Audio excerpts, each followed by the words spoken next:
So for our rapid news of the week, some women in Kenya are now learning karate to defend themselves from rapists.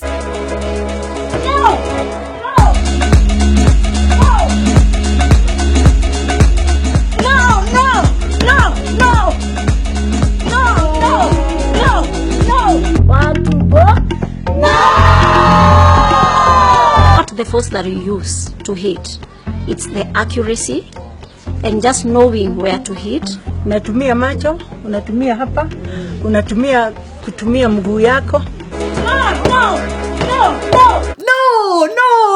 Kudos to these women. The oldest of them is 85. These rapists believe that if you sleep with an old woman, it's an atonement for every bad thing that you've done. Can you imagine that? Also, some of these rapists said that they believe older women will not be HIV positive. That's why they sleep with them. Now, these women are taking charge. They're learning to defend themselves. And in Nigeria, Kaduna State banned Shiite Muslims. I'm like, what? What happened to freedom of religion in Nigeria? And guess what happened? Another massacre. There was a series of coordinated attacks targeting Shiites across northern Nigeria that left at least 16 people dead. I mean, don't forget that in 2015, December, more than 350 of them were killed as well. Isn't this how Boko Haram started? If you don't like people's religion, it doesn't give you the right to kill them. I mean, that is just wrong. This is human rights violation. And speaking of religion, a lot of viewers have asked me why I've not talked about Angola banning Islam. It's because it's not true. Angola never banned Islam. The story was reported by a French-speaking newspaper in Benin. I mean, the story did not even originate from Angola.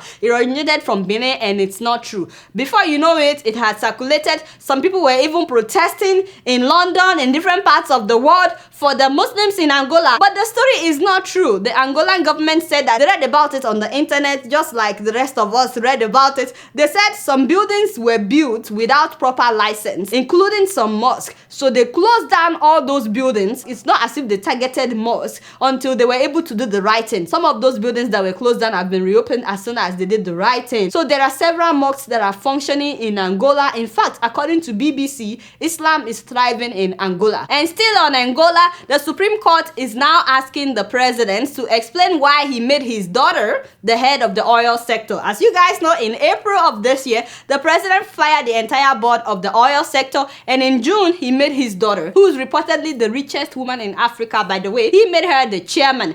I'm waiting to hear the explanation that the president will come up with, because, you know, this is Africa. It's very clear that these people are now making it a family affair. Keep in mind that this president has been in power in Angola for the past 37 years. Yes, since 1979. And I'm sure that you've all heard that Burundi, South Africa, and Gambia have decided to leave the International Criminal Court, ICC. Gambia said that ICC is only focusing on crimes committed by African leaders. The withdrawal of the Islamic Republic of the Gambia's membership is warranted by the fact that the ICC is in fact an international Caucasian court for the persecution and humiliation of people of color, especially Africans. That is Gambia's Minister of Information. So I want to know what you guys think about this, the whole ICC thing. Many people have been saying that it's the right thing for African countries to leave ICC. Others say that Burundi is leaving because the president just forced himself on his people for the third term,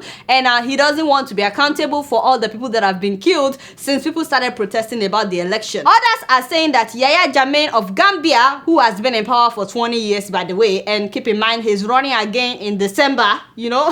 Anyway, they are saying that the man is known for jailing journalists and opposition members, and he has killed several people that opposed him. So some people are saying that Jammeh is leaving because his hands are not clean. Lastly, some people are saying that Africa should have its own International Criminal Court. Do you see that happening? Do you think that some African leaders will ever be accountable for their crimes against their own people? So let me know what you think about this whole ICC drama in the comments below. You guys don't know much. Guess what? I'm just keeping it real.